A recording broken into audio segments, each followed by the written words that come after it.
Tata Mārie, good morning and welcome to today's Unitarian service in Tamaki Makaurau. We've done things a little bit the other way around because Frank has just played the prelude for us, which was Arcasa's Love Theme by Go Sheena. Tēnā koutou e te whānau Unitarians o Tamaki Makaurau. Nau mai, haere mai, ki ngā manuhiri kei kone. Greetings and welcome to the Auckland Unitarian family. Welcome to our guests, ngā manuhiri, present today. We're pleased you've decided to join us. You're most welcome. Welcome also to those attending by Zoom or those attending at a later time. Thank you for joining us. Nau mai, haere mai. Ko Maria Hayward ahau, ko au te kai whakahaere mō tēnei rā. My name's Maria Hayward and I'm the service leader for today. Tess and Ruby will also be assisting in this service. Kia ora kōrua. Welcome to this sacred place. Nau mai ki tēnei whare tapu. Nō reira, tēnā koutou, tēnā rā koutou katoa. Ruby will now read the opening words for today's service.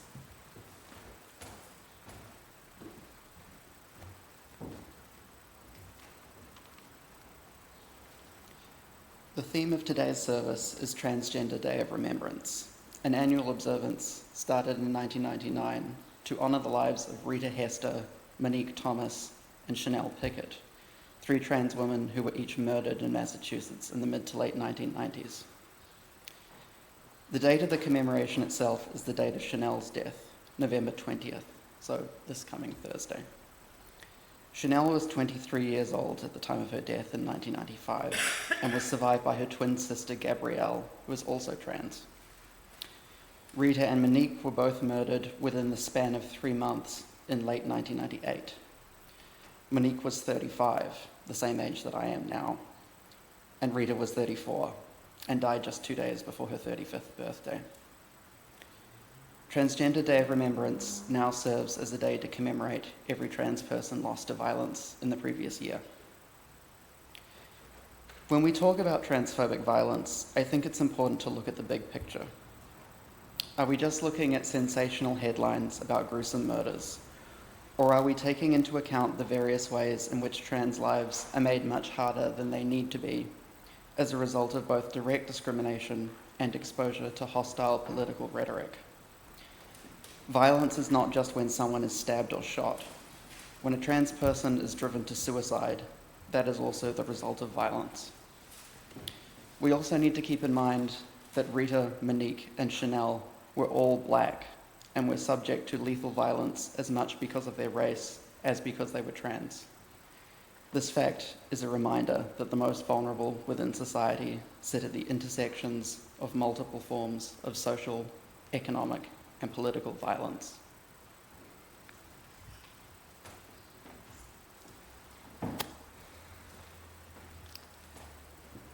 Kia ora, Ruby, thank you. I wonder if you'd be happy to jump up and down and light the chalice.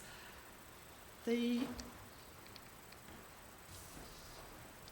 words for the chalice lighting today are a little bit different from what we usually have, and I chose them because they appear to fit in with today's theme. They were written by UU Minister Florence Kaplow, and she's a pretty cool person. I looked her up. She's also a Zen Buddhist, and she's a life coach, I think, as well. So these are the words for the chalice lighting. We light this chalice today in honour of the Unitarian Universalist First Principle, to affirm and promote the inherent worth and dignity of every person. We recognise that these are not just words to be spoken. Instead, they call us out of our comfort zones into an ever-deepening commitment, a commitment we make to the rights of all whose inherent worth and dignity are denied, diminished, or destroyed by systems of oppression, and they call us into the practice of looking into our own hearts with courage and honesty.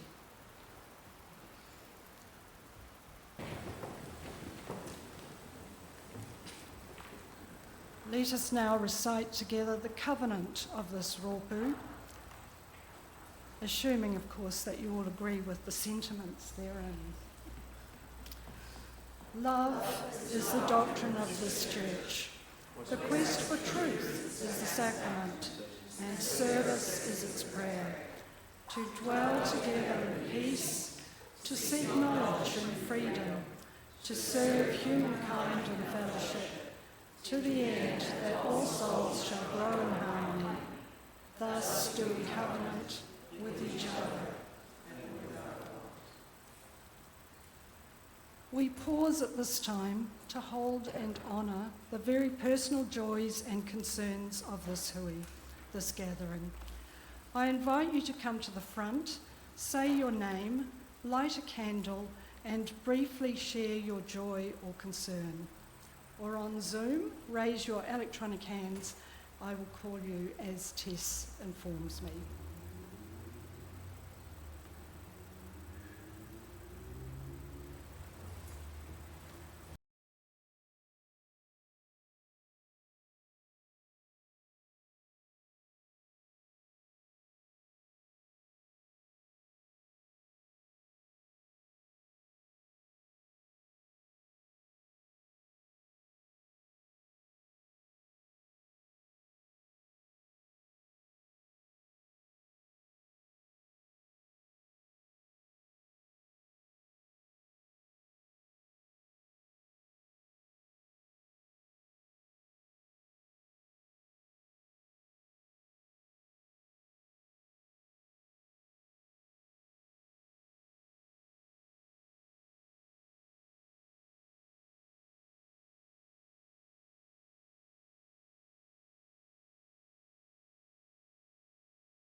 Kia ora.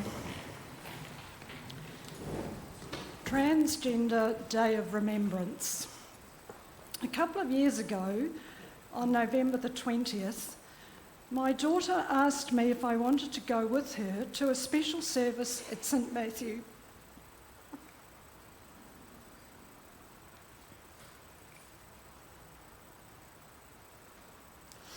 At St Matthew in the city for Transgender Day of Remembrance. We sat in the candlelit church and read in somewhat distress, really, as hundreds of names scrolled in a data show list in front of us. These were the names of 370 transgender persons, almost all women, who had been murdered in the previous 12 months because of their gender identity. And they were only the names of people from countries willing to report these as hate killings, and only the names of those who were identified as trans at their murder. I imagine there were many hundreds more, not counted. As mentioned earlier, Transgender Day of Remembrance was initiated in 1999 to commemorate transgender people lost to violence in the preceding year. The day is also an opportunity for raising visibility of the transgender community and for considering the issues they face. Typically, this memorial includes a reading of names, but today we won't be doing this, Instead, I will be quoting some statistics to inform you of the extent of the extreme vulnerability of this group, a group that deserves our attention and our empathy. Perhaps then, on this journey of empathy, we need to start with an understanding of what transgender means. What does the science tell us? Basically, science confirms what transgender people themselves have told us, that children are born trans. Just like children are born gay or bisexual or white or black or with red hair or with 6 toes or whatever. Importantly, it is known that the brain develops in the fetus a couple of weeks before the exterior gender identifiers, and endocrinologists and other medical professionals suggest that between these two developmental stages, the hormones in a mother's uterus alter and the child's physical gender develops differently from their brain gender. Transgender and rainbow individuals exist in every society and always have. There are examples of gender diversity in the literature of many ancient civilizations.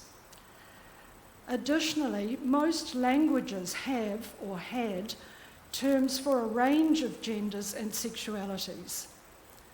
Many languages have lots more words than English has for gender. In at least one North American First Nation language, there are 5 words for 5 different genders, and lots of other Indigenous languages have 3 or 4. But there is a new intolerance for transgenderism, and this new hate rhetoric has consequences. Let's look at what's happening in Aotearoa. I'm going to quote some statistics which I hope are not too confronting. In Aotearoa, New Zealand, God's own apparently, 1 in 5 trans people have been threatened with violence. 1 in 10 have experienced deliberate violence. 50% have self-harmed. 53% have considered suicide. Up to 42% have attempted suicide, although this figure varies from year to year. And there has been a 4-fold increase in transphobic hate crimes over the last 5 years, particularly following trans bashing from politicians and anti-trans public speakers. In fact, in the year after Posey Parker visited New Zealand, the number of reported crimes against the rainbow community doubled.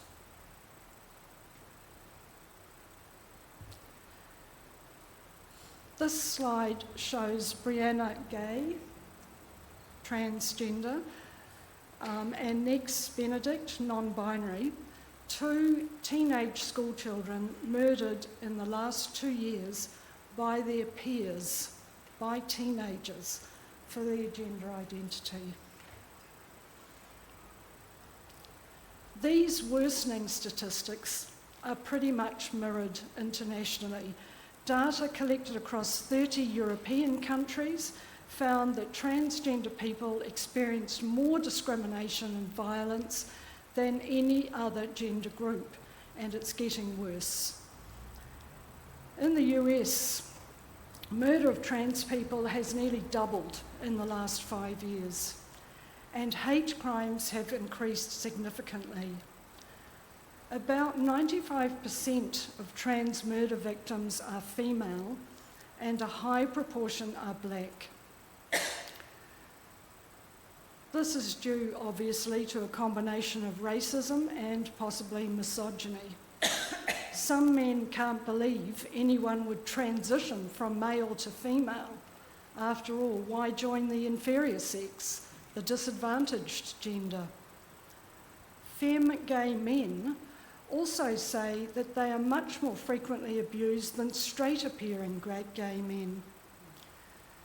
Toxic masculinity has a lot to answer for, but so do politicians and others who feed this insecurity. Within hours of the Kirk murder in the States, the far right escalated their campaign against the transgender community. This came, you won't be surprised to hear, with the full backing of the Trump administration. Shockingly, there were calls for Nuremberg-type trials for doctors who prescribe hormone therapy for transgender patients, a call for all transgender people to be institutionalised, for trans activist groups to be named domestic terror groups, and it was proposed that trans people, quote, be taken off the streets. I really hate to think what that might mean. So the question remains, what can we do to stem this tide of hatred and violence towards the transgender community? And how can we as Unitarians turn our kaupapa of diversity and inclusion into action? Trans people are amongst us, in our church, in our workplaces, in our families, and in our toilets. Yay. They're not hurting us, but we are hurting them. All trans people deserve rights, all human beings do, and everyone deserves respect. Another question you may be interested in is how many trans people there are. The latest New Zealand census showed 0.5%, or 1 in every 200 persons. That's at least 5 in every secondary school in New Zealand. I bet that's more than you thought. However, in the Netherlands, Norway and Brazil, the number is a lot higher, about 1.5%. Statisticians think this might be the more accurate, true percentage, but trans people are often closeted and don't put their hand up to be counted till they feel accepted by society. So this number would represent for New Zealand about 15 trans kids in every secondary school in Aotearoa. As you know, Universalist Unitarianism says that beliefs and values are empty unless expressed in action. So, what can we do? For a start, we can begin rebutting the lies of anti-trans activists, the Posey Parkers, Joanna Rowling, the politicians and others. Okay, so what are the lies and myths we're currently hearing? The myths that we can begin rebutting. The rebutting, the standing up against transphobia, is action we can take. In our friendship groups, in our workplaces, on the bus or in the train, even or maybe especially in our families. I'm going to look at the 4 key anti-trans myths now. And in this collage here, these are all trans women, the people that we are supposed to be scared of in our toilets. So that's the first myth, that female toilets are unsafe when shared with trans women. In that group, by the way, you'll see Georgina Beyer, and next to her in the far right corner, Jackie, I forget her surname, she almost won the mayoralty in Westport. I think she lost by just a handful of votes.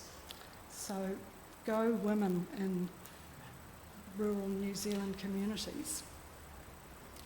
On the top left is Vivian Wilson.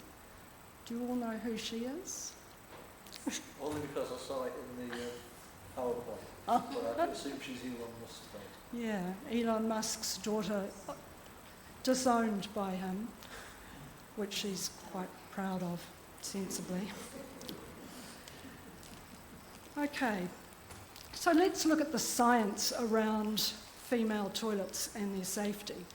There is not one piece of evidence that a single cisgender, non-trans woman has ever, anywhere in the world, been attacked by a trans woman in a public toilet. Trans women are sharing our toilets right now. The reason you've never noticed is because they walk in and walk out just like the rest of us do, and they've never hurt us. But are transgender people safe in toilets? Probably not. What about non-binary or non-gender conforming individuals? Where can they safely go to the toilet? I know lots of people who don't conform to the way society expects them to look or dress, and these are some of the people who cannot safely use any public convenience.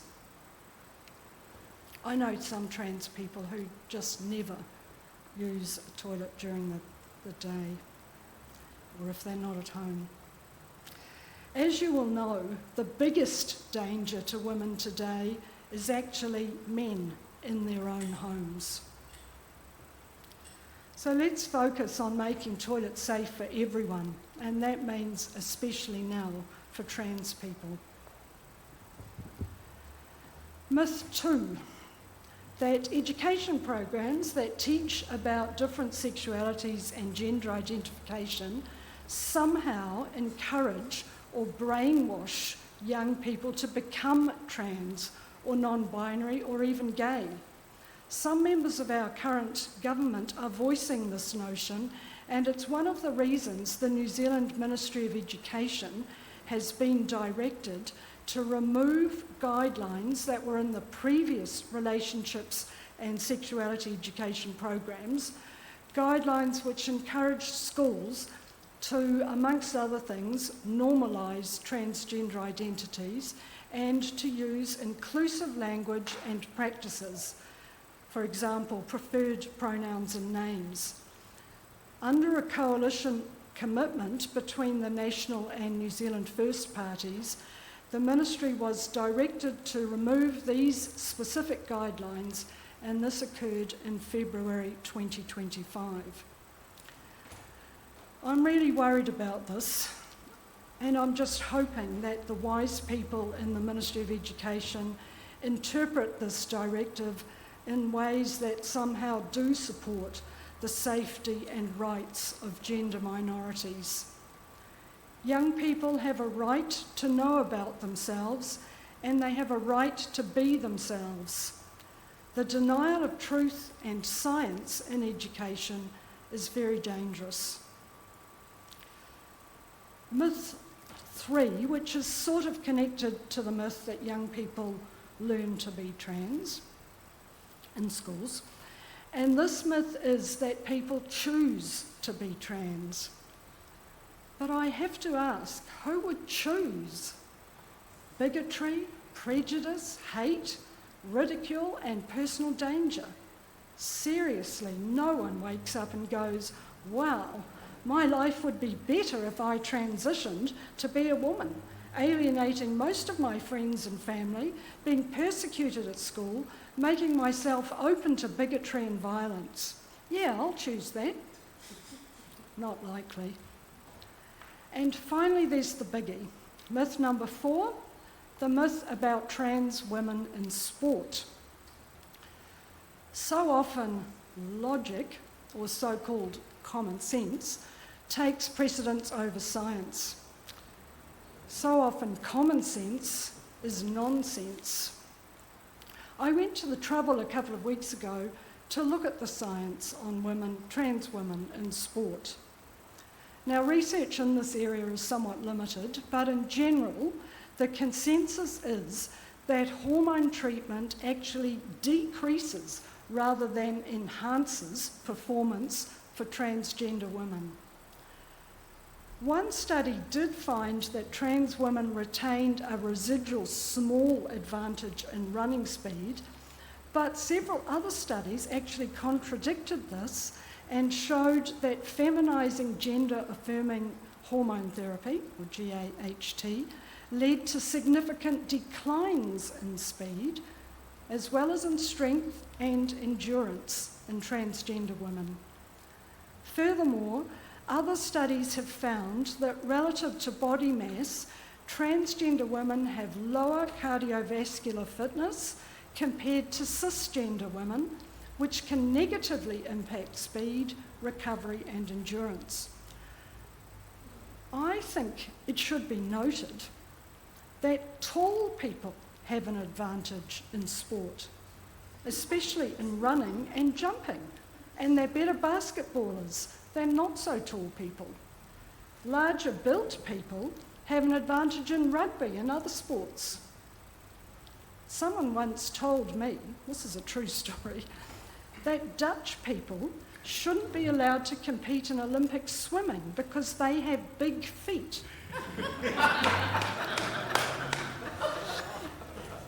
This is true. I like going to the Netherlands because I can always find shoes that fit me. So they have big feet, natural flippers, an unfair advantage. Well, sport is not fair. Some bodies are much more naturally inclined to be more successful than others. Despite concerns about competitive fairness, transgender women are actually underrepresented per capita at the elite level in sport, and they haven't dominated women's sports.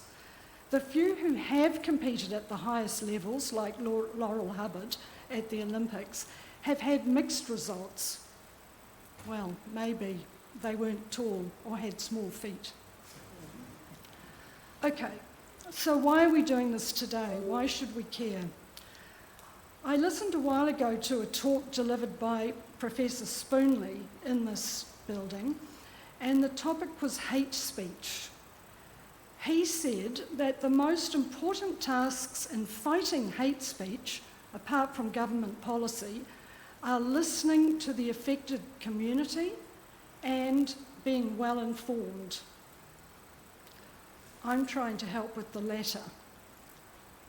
We as UUs may consider it important as a caring community to think about all minority groups who are oppressed. And today is the day to think about transgender people. The 370 plus who will die in the next 12 months. Deaths that probably would not have happened in a world where minorities are valued and included. I think fighting for minority rights is something we all should do. Those of us lucky enough to be born into a majority favoured group, white, middle class, probably male, cisgender, and safe, perhaps have a moral obligation to do so. What's more, you never know if you might need to be the support person for a trans member of your own family or extended family. Possibly some of you already are, and I imagine you'd want to get that right. Kia ora koutou ki te aroha nui me te manawa nui. I wish you so much love and strength. That concludes today's talk.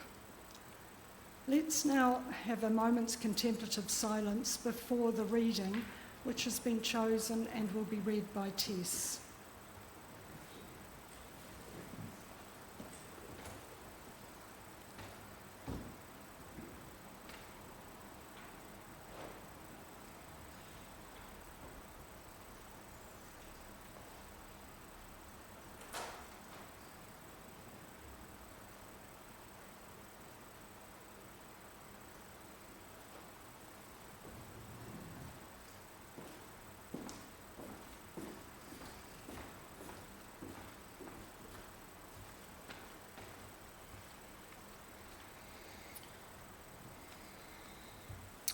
For our reading today, I have chosen a poem written by a transgender person, Kalam, for the 2015 Transgender Day of Remembrance. And I have adapted this. It was written in first person, but I've adapted it to apply to all of us. Today we mourn. Today we mourn our fallen siblings, killed by the hate that kept them trapped. in a world not kind. To those whose genders come from beyond what cruel folks call normal human. Today we mourn for our trans siblings who failed to meet cis comprehension, whose lives were taken in acts of hate. Today we mourn trans siblings killed by those whom they tried to share their hearts, their love. Today we mourn those trans siblings lost to their own hands and to a violence made by the hate of a world that refused to understand and bullied them till they could not stand another night, another day of ceaseless, senseless pain. Today we mourn. Today we mourn. Today we mourn. But we will not forget the light that our trans siblings brought to this, our world. Today we mourn, but take what strength we have and battle on against that tide of fearful retribution with our fire. We will turn that tide to a glowing mist of kaleidoscopic and multitudinous joy, of gender claimed and fought so hard for. We will try to share with all who listen their tales of struggle that is not theirs alone, this valiant struggle to set all whose gender strays from what is expected free at last, so that this list of the dead that grows each passing year will one day end, and all human lives can be lived in freedom and in peace, so that all humanity can live unchained in celebration of one another's glory. Today we mourn, but we will not forget to do our part to fix this world so that none shall mourn like this again. Today we mourn those lights who shined, but all too briefly. Today we mourn our trans siblings whose souls fell like autumn leaves, sinking to cover the graves of the lost. Today we mourn, but our hope grows out of the pain and into the light. Today we mourn. Today we mourn. Today we mourn. But we will not cease to fight. Today we mourn, and today we remember all of our siblings killed because they were transgender. Closing words. Let's celebrate transgenderism. Let's not think of it as a negative or a deficit in any way at all, but rather as something fabulous that reminds us of our individualism and that expands the wonderful diversity that comprises our community, the world's communities. Let's be admirers of the brave individuals who survive transitions and public opinion. It's no coincidence, I think, that there are several transgender members of this community. Let's continue to not only welcome, but also to honour everyone who is a member of a minority group for their bravery, their beauty, and their contribution to a more diverse and interesting society. Let's be proud too that New Zealand had the world's first transgender MP and almost New Zealand's second transgender mayor. That was Jackie Grant. She lost by just a handful of votes.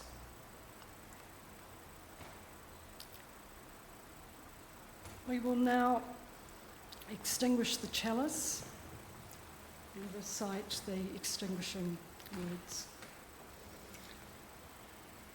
We extinguish this flame, but not the light of truth, the warmth of community, the fire of commitment, or the power of transformation.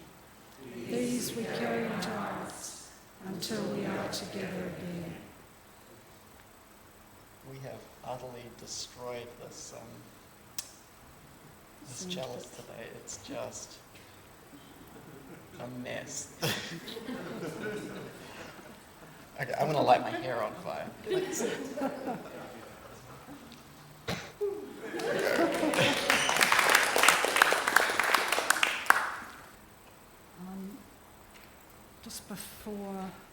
close with the whakatauki.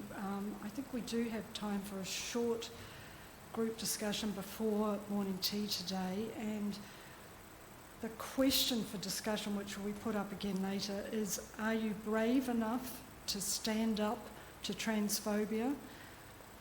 And what rebuttal do you favour if you hear mistruths? So if you wish to contribute to that, we'll have discussion after the postlude. I'm going to close with what is perhaps Aotearoa's most well-known whakatauki. He aha te mea nui o te ao. He tangata, he tangata, he tangata. What is the most important thing in the world? It's people, it's people, it's always people.